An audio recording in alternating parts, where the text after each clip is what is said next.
Olá, bom dia. Cá estamos mais uma vez. Eu chamo-me Pierre Portugal e bem-vindo ao meu canal, Igreja Chamando Lumière. Hoje nós estamos mais uma vez com um tema bastante interessante que se chama A Roda de Sansara e a Evolução Humana.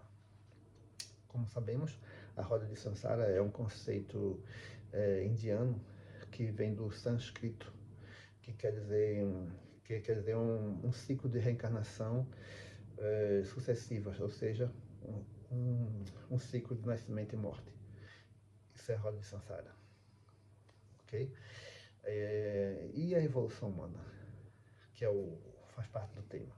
Bom, entretanto, nós não podemos esquecer que para que tudo aconteça no ciclo na roda de Sansara, é preciso que existem forças que trabalham ativamente a preparar uma logística que, se não tiver preparação dessa logística, nada poderá acontecer.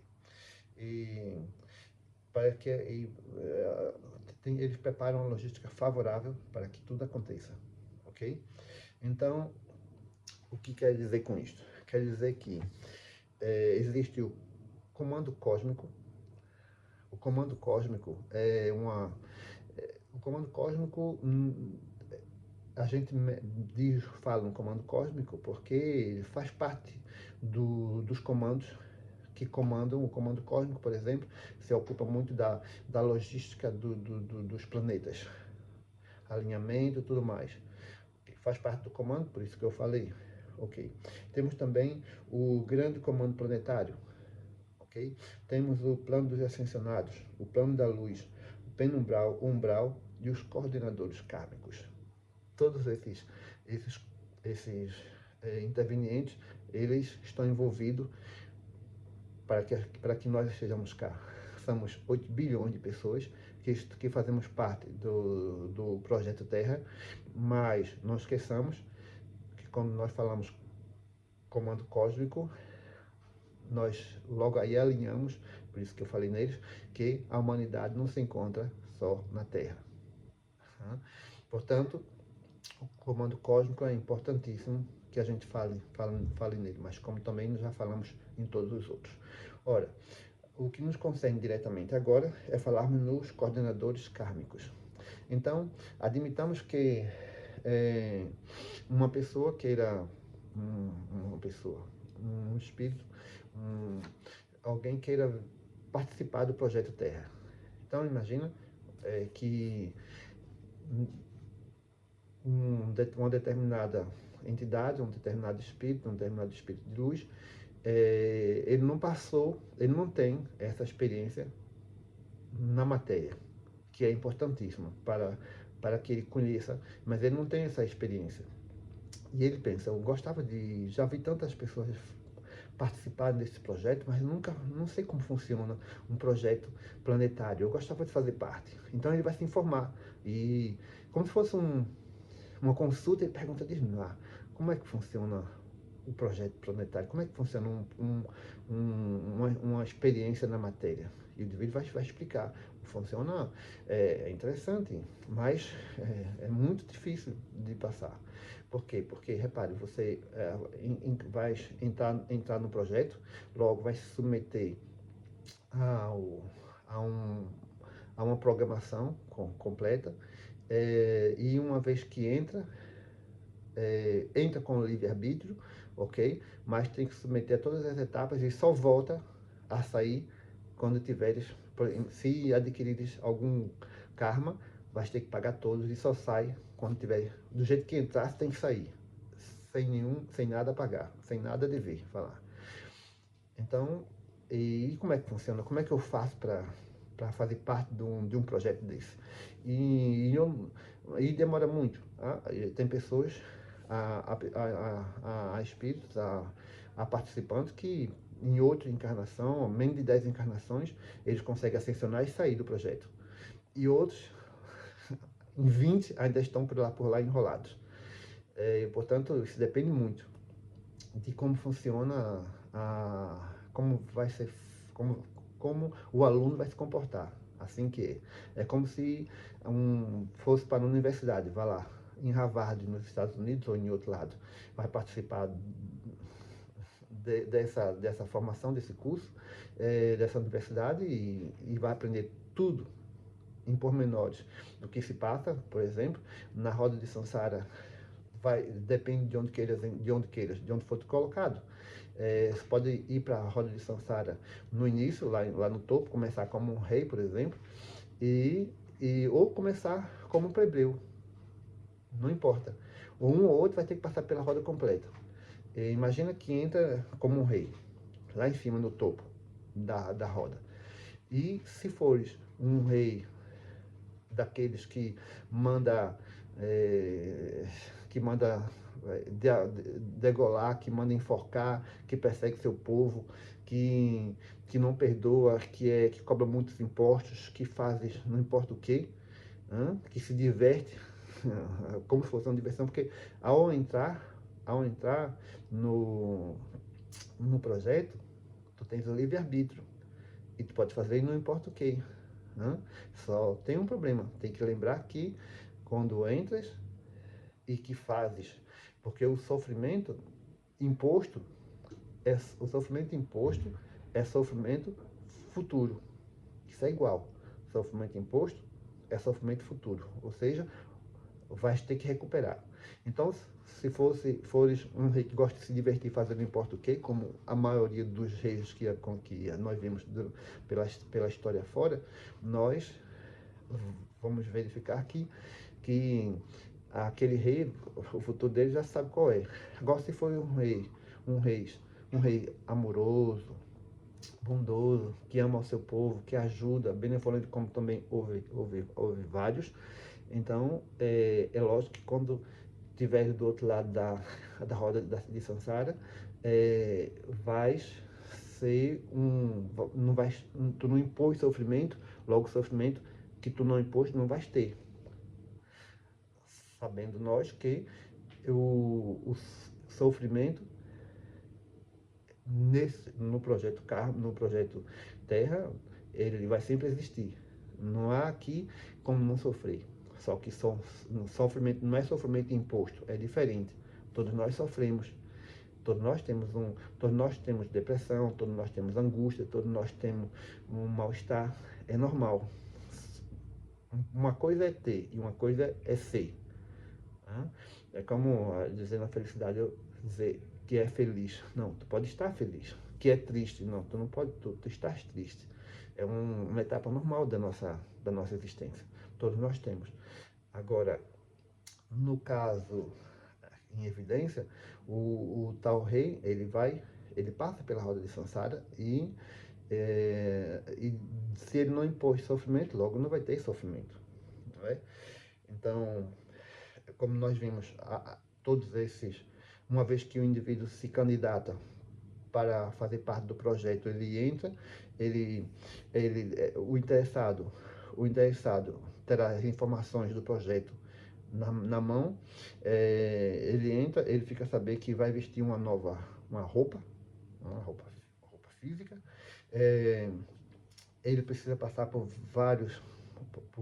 vários processos, como por exemplo, ele vai se adaptar, vai passar por um processo de adaptação, e não é uma coisa rápida, demora anos, 20 anos, pode ser para que se adapte à energia do planeta, se adapte a tudo, porque não é assim, não é uma coisa, parece ser rápida. 8 bilhões de pessoas que cá estão, não foi assim chegar num piscar de olho e tudo ser feito, não. Tudo é muito bem programado. Por isso que tem esses comandos todos, o plano e o comando kármico e tudo para tudo é muito bem feito. Então, depois que quando ele entra no projeto é feito um registro. Logo ali, já ele aceita as condições dadas do projeto, como se ele estivesse na faculdade, o documento é dado, é feito o registro, ele passa por um processo de esquecimento e seu registro é implantado. Logo ali, o registro kármico é feito e ele passa a ser seguido 24 sobre 24 horas pelo Djar, que é a inteligência artificial como se fosse uma inteligência artificial nossa, entre aspas, ele passa a ser monitorado. E não esquecer que na experiência de aprendizado, ele vai se misturar com várias outras pessoas que também passam por experiência de aprendizado, experiência de karma, de pagamento de karmas graves, karmas medianos, karmas leves. Então há uma mistura de tudo aqui. Por isso é que a gente tem que se lembrar daquela velha frase do Dalai Lama: crê em Deus, mas feche seu carro. Ou seja, quer dizer que a qualquer momento nós podemos lidar com alguém que dentro do seu livre-arbítrio pode querer nos matar, nos roubar. Nós estamos num projeto kármico. Por isso, a ideia de estamos num projeto, estamos a evolução. Claro que nós não estamos aqui, está fora de questão, nós já falamos nisso antes, da evolução de Charles Darwin, isso está fora de questão, aqui não está, aqui ninguém vai falar disto. Já expliquei isso antes, que a evolução de Charles Darwin é uma piada. Quem está dentro dessa lógica de raciocínio da qual eu trabalho dentro dela, nem sequer cogita a evolução chardaviana, portanto está fora. Então, uma vez que a gente já compreendeu que vamos se envolver com vários tipos de karma, se temos um karma pesado, ou se temos um karma leve, ou se estamos num karma de aprendizado, nós vamos conviver juntos com todos esses. Não esquecer que muitas vezes as pessoas dizem uma tal frase interessante, tipo, da frase que se diz assim: eu não pedi para nascer. Isso não é verdade. Ninguém está aqui forçado. Ninguém está nesse projeto, no projeto Terra, forçado. Todos nós pedimos para vir, estamos aqui de comum acordo. O que quer dizer com isso? Não existe o tal planeta prisão. Não existe o planeta prisão. Ninguém está aqui no planeta prisão. Isso não é um planeta prisão. Apesar de parecer, porque é como se nós estivéssemos aqui presos, vai lá, não podemos sair para lado nenhum, porque não há como sair. Se quem sair, outro dia um indivíduo, eu estava numa palestra, e o indivíduo perguntou para mim: mas Pierre, diz-me lá, se nós não estamos num planeta prisão, se nós não estamos na planeta prisão, na verdade ele quis dizer que estavam no planeta prisão. Por que é que os astronautas que estão em órbita da Terra, eles saíram do planeta? Eles não estão na Terra, eles estão na órbita. Logo, eles não estão na prisão, que a prisão é aqui dentro. A pergunta é pertinente. Dá a impressão realmente que aqueles não estão presos.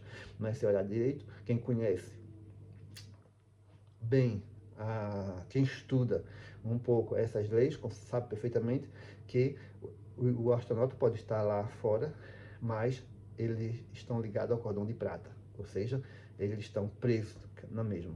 E não podem ficar lá, não podem ficar lá pelo resto da vida.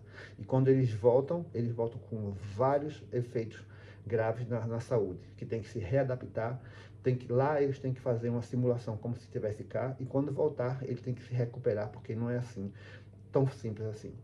Ou seja, ao defender esse ponto de vista, dá a impressão que eu estou a concordar que, na verdade, estamos numa prisão. Mas não. O que é que justifica um planeta prisão? Qual é o que difere o nosso projeto para um planeta prisão? É que ninguém está aqui obrigado. Todos estamos aqui de comum acordo. Todos aqui assinamos um projeto, aceitamos estar aqui para uma experiência.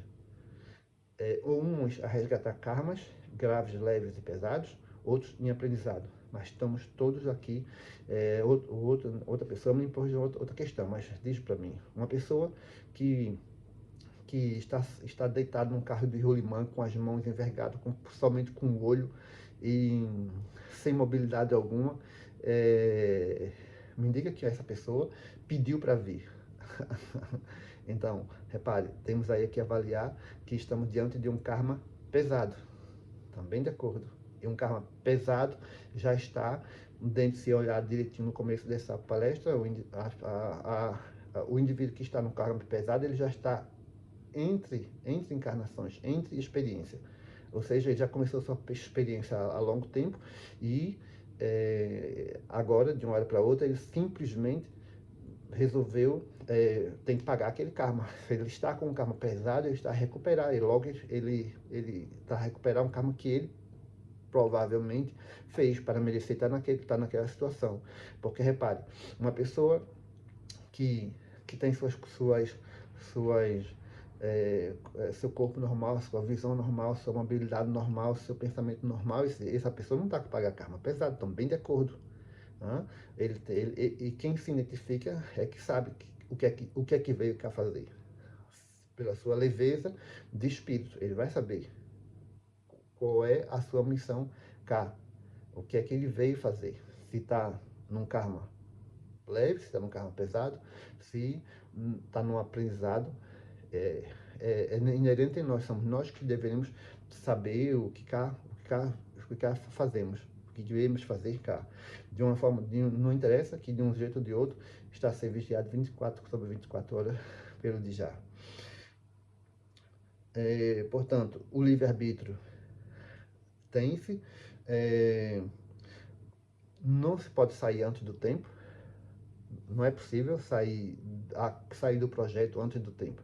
Imagina o indivíduo que comete um suicídio, ele imagina que pode sair, mas isso é falta de orientação, falta de sabedoria, de entendimento que as pessoas fazem isso, mas devido à falta de esclarecimento que não teve, porque o indivíduo que consegue compreender, repare, não é um indivíduo espiritualizado, porque o indivíduo que está espiritualizado, que está a saber, não é que compreende, ele não é um indivíduo que evoluiu. Não tem nada a ver. O indivíduo que é espiritualizado, que compreende, não é um indivíduo evoluído. É apenas uma pessoa que conhece a lei.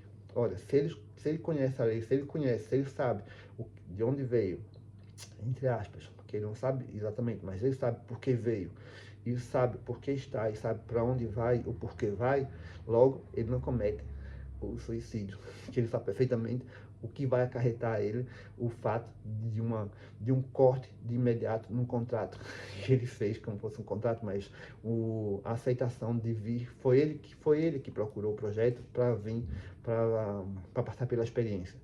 Apesar de não parecer, parece um jogo de palavras, mas não é. Apesar de não parecer, tem outros bilhões de pessoas no planeta.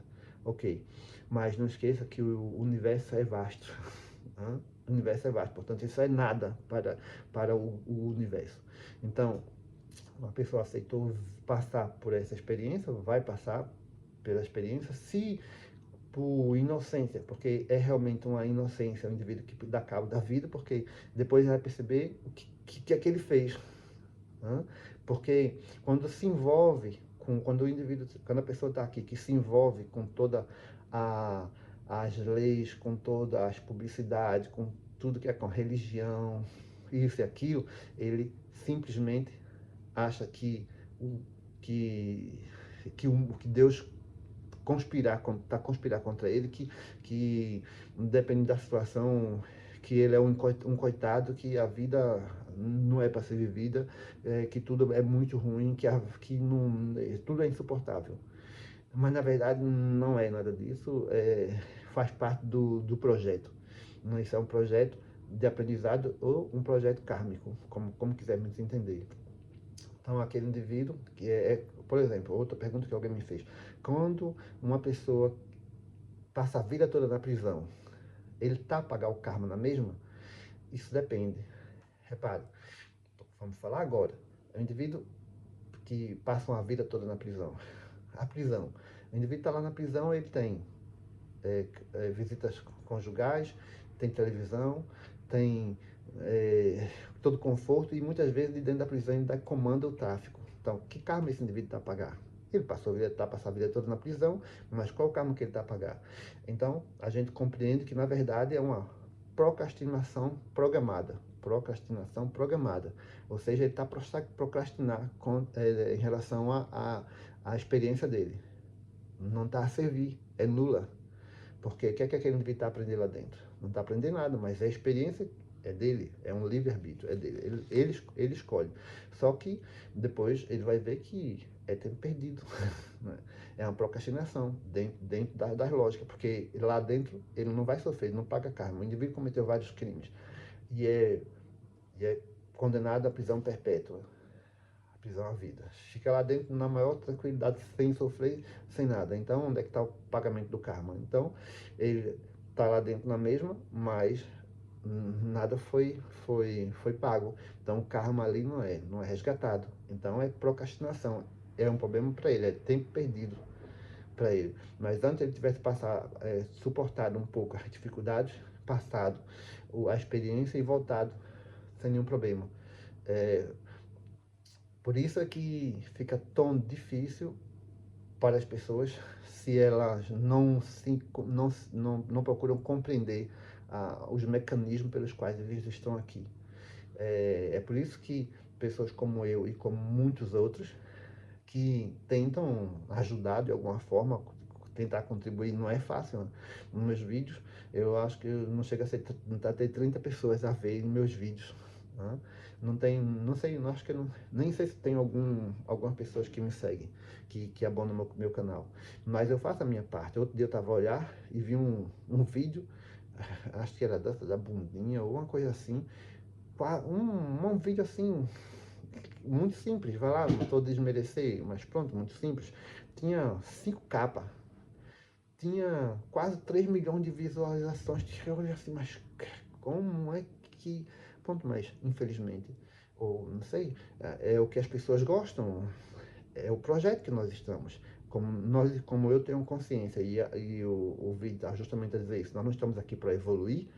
Então, as pessoas elas fazem o que elas querem, mas cabe a nós, outros, fazer a nossa parte. É como se nós entrássemos para fazer para fazer parte de um jogo, um quebra-cabeça ou um jogo de interação, um jogo desse jogo que a gente vê, e tivesse fosse um grupo de pessoas e olhasse, e de repente uma pessoa daquela dissesse, olha, é assim que faz. Ou seja, ele consegue matar, ele consegue ver antes dos outros. Essa pessoa não é mais inteligente, ele apenas conseguiu ver mais rápido que os outros e se houver uma próxima jogada, ele já não vai fazer mais parte do jogo, porque ele já passou, ele não vale a pena que ele passe aquela rodada toda se ele já compreendeu tudo. Tá? Perceber? Então, é o aluno que aprendeu mais rápido. Quando há aluno que reprova 5, 6 vezes, há alunos que não reprovam nenhuma vez e passa rapidinho sua experiência e não precisa estar aqui a ser reprovado. É muito, muito mais fácil para algumas pessoas e para outras já não é. Então,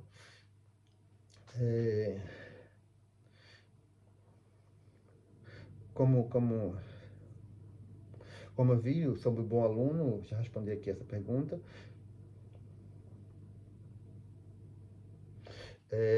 Como uma outra questão que me puseram foi sobre muitas vezes nós fazemos parte da roda de Sansara e podemos mesmo numa única rodada a gente fazer parte dos dois lados. Podemos fazer parte dos dois lados, tanto negativo como positivo. Atenção. Né? Por exemplo, vamos dar um exemplo de Nelson Mandela, por exemplo. Nelson Mandela passou por uma fase crítica da sua existência com o apartheid, fez parte de uma fase muito complicada do apartheid, chegou mesmo a passar 28 anos numa vida completamente fora de circulação, não é? E depois nessa mesma existência, ele conseguiu ganhar o prêmio Nobel e ainda assim foi presidente da República. Repare, numa mesma existência. Veja como a roda de Sansara girou de uma forma impressionante para algumas pessoas.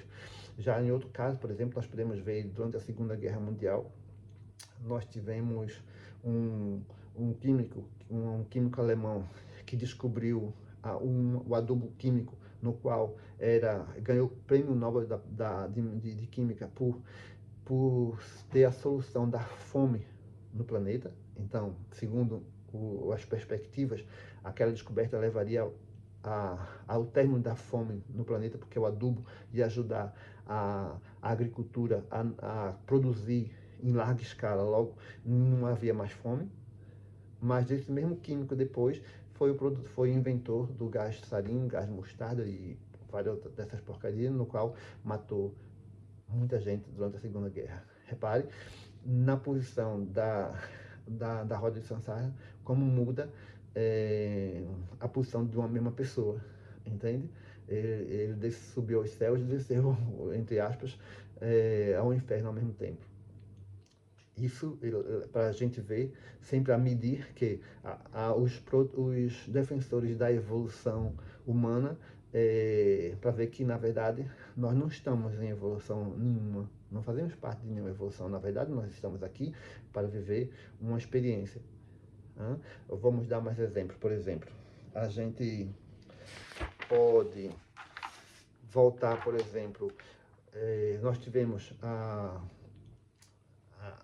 na Idade Média, tivemos a Idade da Pedra, a Idade Média, e estamos agora a viver no presente, onde temos uma sociedade, que vivemos como eu digo, já desenvolvida, uma sociedade bem desenvolvida, mas a evolução não há. A experiência que nós estamos a viver nessa sociedade mudou-se os palcos. É como se tivesse mudado o palco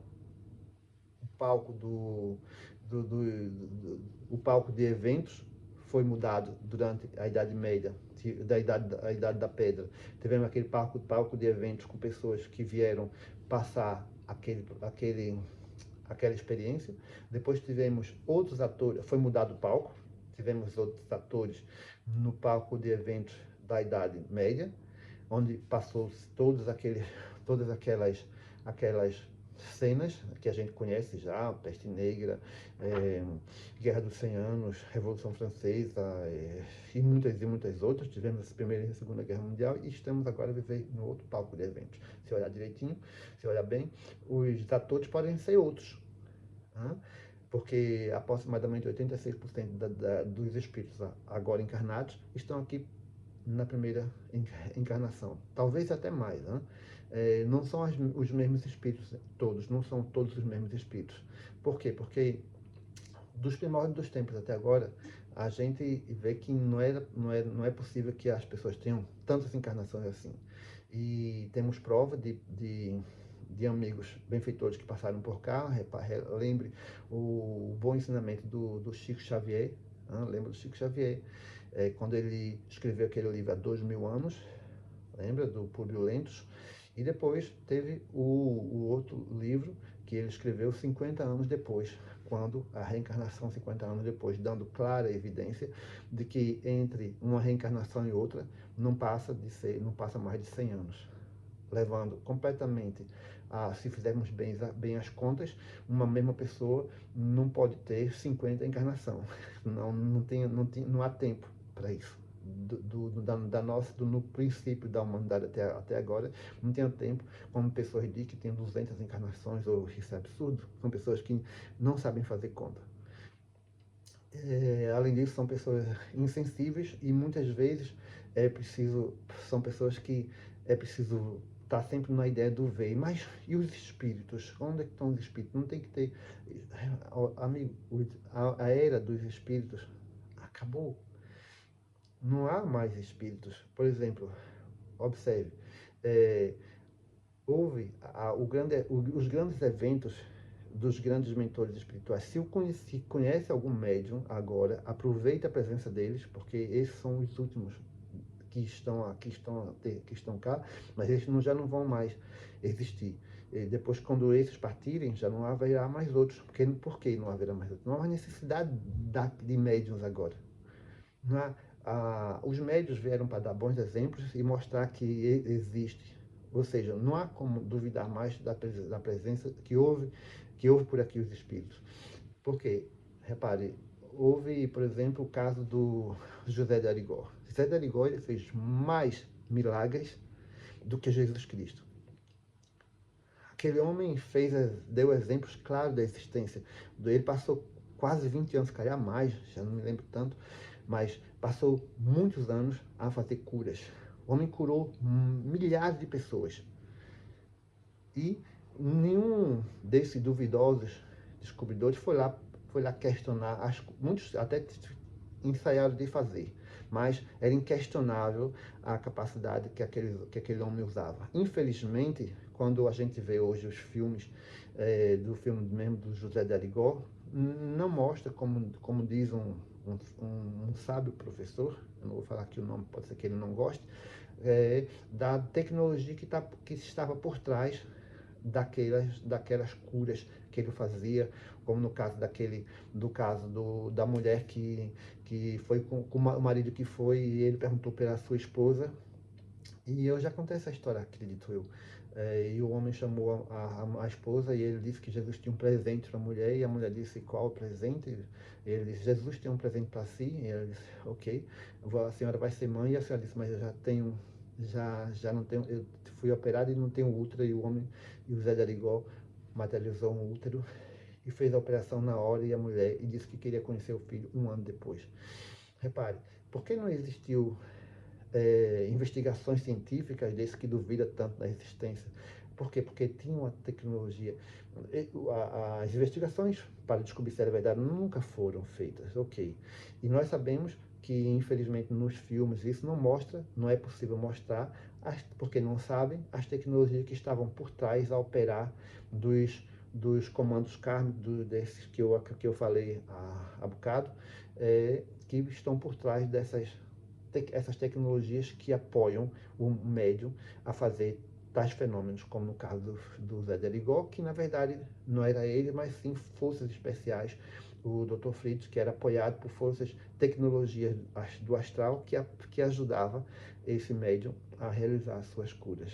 E que ninguém via, ele estava lá sozinho, mas as tecnologias que estavam por trás, como no caso, por exemplo, do Gasparetto, mais recente, o Gasparetto, um grande médium brasileiro, que faz os seus quadros fantásticos, e mesmo sem ver, sem nada, eu já cheguei a ver, impressionante a capacidade do rapaz de pintar sem ver, e mesmo a pintar com os pés sem olhar. Então, os espíritos não estavam ali, não consegue duvidar, não consegue ir lá descobrir se há ali alguém que está a querer enganar os outros. Ninguém vai duvidar lá disso. Se fosse, não era possível fazer o que gostava de fazer, que era provar que há ali um mentiroso. Não há? Esses existem mesmo.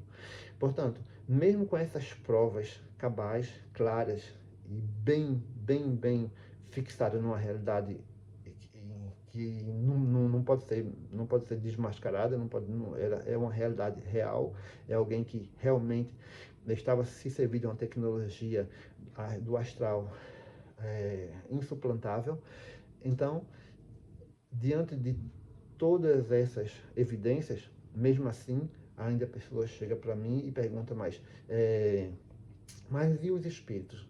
Repare, eu não preciso de estar aqui e acreditar que eu estou cercado de espíritos. Eu sei que eles estão aqui. Não preciso de acreditar nisto. Tudo que eu tenho que fazer é conhecer as leis, respeitar que eles estão cá e fazer a minha parte e passar o que eu sei para alguém que queira aprender.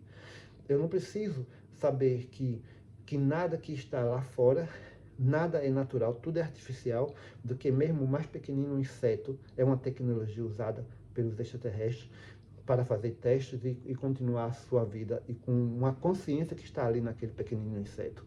Eu não preciso de que os espíritos venham me dizer isso, porque é evidente que sim.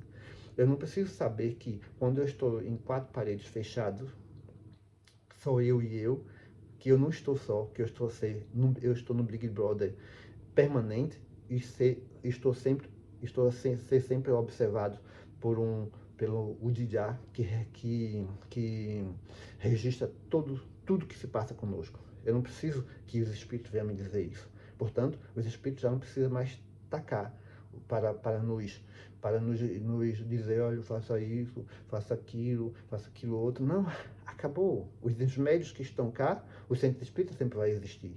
Porque os centros espíritas são apoios, são pequenos postos estratégicos usados pelo astral para dar à luz sempre que for necessário. Há pequenos apoios que é preciso continuar a ser dado sempre. Portanto, os centros espíritas vão sempre existir como pequenos pontos de luz deixados durante toda a humanidade. Sempre houve os apoios. O centro espírita sempre vai haver.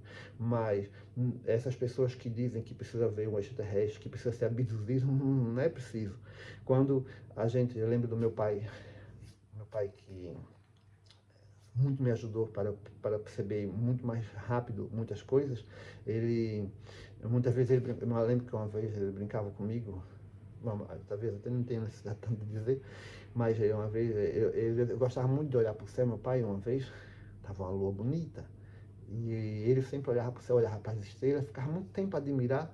Uma vez ele me perguntou, sabe, Pierre, diz-me lá, qual é o mais próximo? A Lua ou os Estados Unidos? E eu fiquei com vontade de dizer que era a Lua, fiquei com vontade de dizer que era os Estados Unidos, mas eu disse que era os Estados Unidos. E ele disse, não, é a Lua, olha a Lua ali. Não tá a ver os Estados Unidos? Eu disse, não, estás a ver a Lua? E eu disse, então, mais próximo é a Lua. E eu, tempo depois, é claro que eu fui questionado e confrontado, que, na verdade, mas meu pai era alguém fantástico, e ele me dizia uma coisa que hoje eu gostava de não ter descoberto o contrário, de continuar a pensar como ele me fazia pensar. Ele, muitas vezes, quando estava a olhar para o céu, ele dizia, veja aquelas estrelas todas, vê aquela que está brilhando bastante. Eu dizia, sim, vejo. Sabe o que é? Eu dizia, não. Sabe, o céu, ele é lindo lá dentro. E Deus, para nos deixar, para nos fazer saber como é bonito, ele deixou pequenos furozinhos no céu, para que a gente possa ver como é bonito dentro do céu. E eu passei muito tempo da minha infância a imaginar como seria lindo dentro do céu, por aqueles buraquinhos. Muitas vezes eu deitava no relvado à noite e ficava a olhar para o céu e a imaginar, a fazer ideia como seria lá dentro do céu. Hoje eu já sei que essa realidade não é a mesma, claro, mas sinceramente eu gostava de continuar a sonhar no céu, a pensar no céu, como meu pai dizia.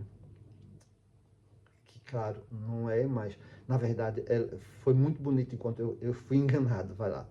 Mas era um engano que eu gostei de ser. Então, nós estamos diante de um mundo onde há o sofrimento, há crimes, há sofrimento, há tudo que havia num passado não muito distante, ou num passado distante, na Idade da Pedra, na Idade Média, na Idade Média, há 200 anos, há 100 anos, todos os crimes que existiam existem hoje na mesma. Né? O que muda é a forma que foram cometidos esses crimes. O que muda é os equipamentos, as armas, mas a barbaridade existe, ou seja, a deixar claro que o ser humano ele não evoluiu. Ele veio aqui passar hoje está um bocado mais complicado, porque além de matarem uns aos outros, ainda querem destruir o planeta. Isso aqui é impressionante. Tá? Querem destruir a vida. Mas os crimes bárbaros, eles continuam. Portanto, não podemos confiar em que estamos num mundo de pessoas evoluídas. Não, existem experiências diferentes. Pode ser que estejamos diante de experiências as quais não sejam tão pesadas. É claro que se nós falarmos, por exemplo, numa Idade Média ou antes, ou mesmo no Império Romano, onde os bárbaros invadiam casas, matavam famílias, isso e aquilo, e hoje nós temos leis, temos justiça, temos contenção temos república, temos congresso, temos leis que protegem o cidadão. É claro que estamos dentro de outro contexto completamente diferente, mas não quer dizer que evoluímos. A barbaridade existe, mas dentro de uma outra experiência. Ou seja, na verdade, nesse palco de eventos, é importantíssimo que descobramos qual é a nossa verdadeira, qual é o nosso verdadeiro papel nesse teatro astral, nesse teatro universal que passamos. Temos que descobrir qual é o nosso papel, não andar por aqui perdidos, a achar que somos evoluídos e que nada pode acontecer. Não. O livre-arbítrio existe, as pessoas fazem uso desse livre-arbítrio e qualquer uma hora podemos ser agredidos, mortos ou fazer parte do karma do outro. Então, é importante fazer como o Dalai Lama disse, acreditar em Deus, mas fechar o nosso carro. Porque a nossa evolução, ela não está dentro desse contexto no qual nós aceitamos fazer parte de um projeto com a nossa, para tirar a experiência. Uma experiência que será rápida ou não, depende do aluno. E nós somos o aluno. E temos que, se formos bons alunos, pode ser que passamos de ano rapidamente. Ok? Bom, eu agradeço mais uma vez pela paciência nesse esclarecimento. Eu agradeço mais uma vez e eu digo a Abiantou. Namastê, obrigadíssimo e Abiantou. Tchau.